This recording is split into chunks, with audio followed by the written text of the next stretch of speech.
Audio Jungle.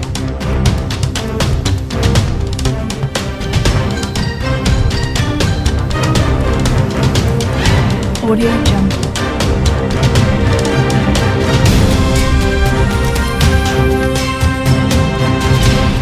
Audio Jungle. For a writer whose books explore the dark, macabre side of the human condition, the irony is exquisite. Netflix, the streaming giant whose bottomless pockets have helped keep Prince Harry and Meghan afloat in Californian luxury, has secured a deal for the entire catalog of Roald Dahl's books. The contrast between the woke, right-on world of the also politically correct Sussexes and an author whose prejudiced and unpleasant personality flaws are impossible to ignore, are remarkable. The astonishing contract, said to be a little over 500 libras million, provides the streaming giant with rights to titles such as The BFG, Charlie and the Chocolate Factory and Danny the Champion of the World. It also illustrates the brutal reality of commercial expediency. This extraordinary windfall for the Dahl family, his granddaughter is the model Sophie Dahl, represents one of the most lucrative literary franchises since the Harry Potter stories. Certainly, it is the largest acquisition in Netflix's history and hands it a back catalog of books that have sold close to 300 million copies globally. It will also enable the company to further exploit the Dahl archive through film and other spin-offs, as well as some lucrative merchandising opportunities. The deal does not just encompass the hugely popular children's titles but those lesser-known and more sinister adult stories that featured in the long-running ITV series Tales of the Unexpected. For being the brilliant novels that over the decades have caught the imagination of children with their suspense and adventure was a hugely complex individual possessing some downright rotten characteristics. 3 years ago it was revealed that the Royal Mint decided against honoring his achievements because of the dark side of his character. The suggestion that Dahl's image should be used was first mooted in 2014 but secretly rejected by a Bank of England subcommittee because of the writer's anti-Semitic views. A cursory look at some of his most popular fiction and you will find something to offend almost everyone. In the 60 years since the publication of James and the Giant Peach, for example, it has been lambasted for its racist content. A grasshopper character in one passage declares, "I'd rather be fried alive and eaten by a Mexican." The Oompa Loompa, in Charlie and the Chocolate Factory, were originally depicted as African pygmies. But after a series of exchanges with Eleanor Cameron, a white children's author who objected to the racist content, Dahl agreed to revise the book. In the 1974 edition, Oompa Loompa became long-haired, rosy-cheeked and white, hailing from the island of Loompaland. Dahl's widow revealed in 2017 that the original Charlie was intended to be a black child. But what then of the malevolent imagination that comes through in the content of Dahl's stories for grown-ups? In the short story Lamb to the Slaughter, Mary Maloney, a pregnant young woman, kills her husband Patrick with a frozen lamb leg. To conceal the crime she serves the lamb as dinner before calling the police. They question her, search the house and surrounding area for the murder weapon. And after their fruitless search, the officers realize that no one has turned off the oven. Pregnant Mary serves up the policeman the now-cooked leg of lamb. Nothing illustrates Dahl's grisly obsessions than Switch Beach, a collection of adult short stories, originally published in Playboy between 1965 and 1974. In each story, a major act of cunning, cruelty or hedonism underpins the sexuality. One of the main characters is Uncle Oswald, a male fantasy figure described as the greatest fornicator of all time. In the first story, Oswald is stranded in Cairo and spends the night with a Syrian businessman and his wife and daughter. A midnight liaison occurs and Oswald has to figure out who he actually spent the night with. In another story, two men spend the night with the other's wife, without either woman realizing.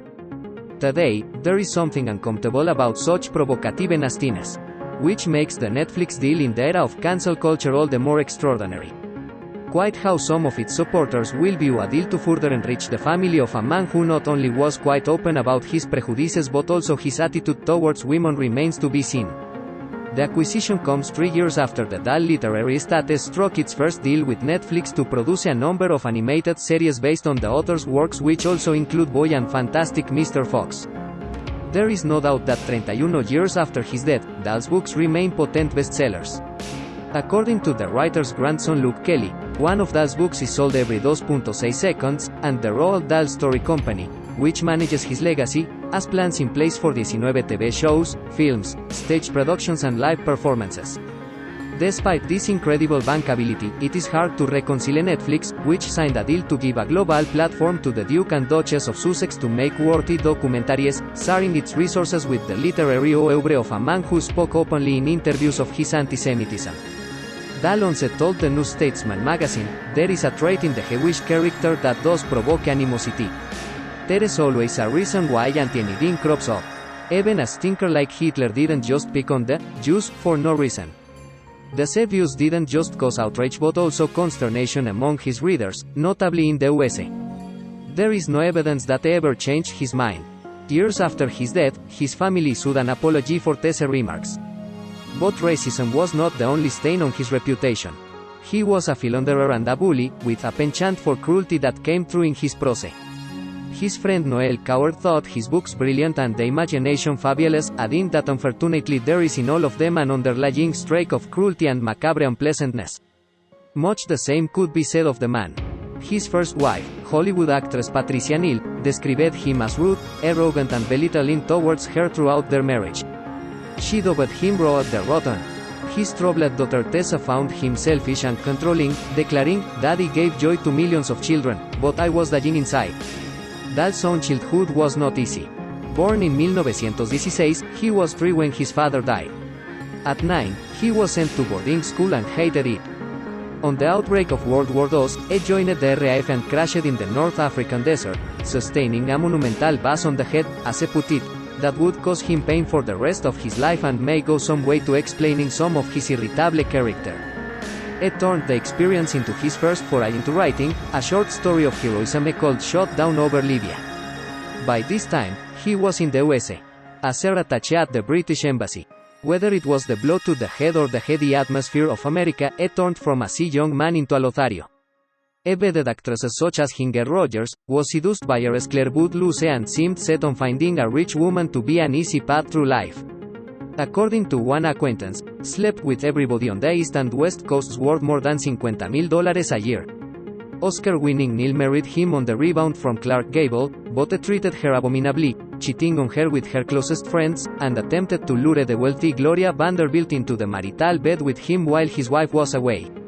Meanwhile, the couple's son was badly injured when a taxi hit his pram, their eldest daughter died from measles aged 7, and Neal suffered a catastrophic stroke which put her in a coma for 3 weeks.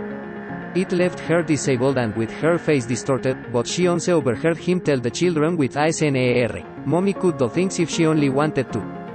Later began an affair with Felicity Croland, and eventually divorced Neal to marry her. His writing career had taken off, turning out pieces for Playboy that a critic described as viciously pornographic and misogynistic, and mystery stories such as Tales of the Unexpected, which ran on TV between 1979 and 1988. But it was his children's stories, with their dark humor, fantasy world and unforgettable characters that catapulted him, at the age of 40, into the big time. With a unique ability for seeing the world from a child's point of view, he churned them out from the hut in the garden of his home in Buckinghamshire, and they made him one of the world's best-known authors. Success did not make him any nicer. He was so nasty that one of his American publishers dumped him because "you have behaved to us in a way that is unmatched in my experience for overbearingness and utter lack of civility." The publisher in question, Robert Gottlieb, was Jewish, which may have been a coincidence. His antisemitism continued. In the 1970s, he was reported to have been ejected from a country club for screaming about the number of Jews dining in his presence.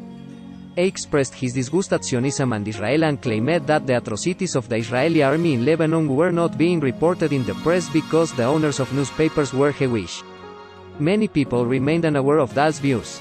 The Jewish director Steven Spielberg told journalists he had no idea when he shot the BFG as a film. Even when he found out, he tried to shrug it off. Dahl liked to say things he didn't mean just to get a reaction, he said. Others would defend Dahl on the grounds that the views he expressed were not untypical of his generation. Despite all this, he remained one of the greatest children's storytellers of the 20th century. In 2003, 4 of his books were in the top 100 in the Big Read, a BBC survey to determine the nation's best-loved novel. Now, thanks to Netflix, his stories will reach an even wider audience. In their retelling, however, his unpleasantness will be gently skirted over.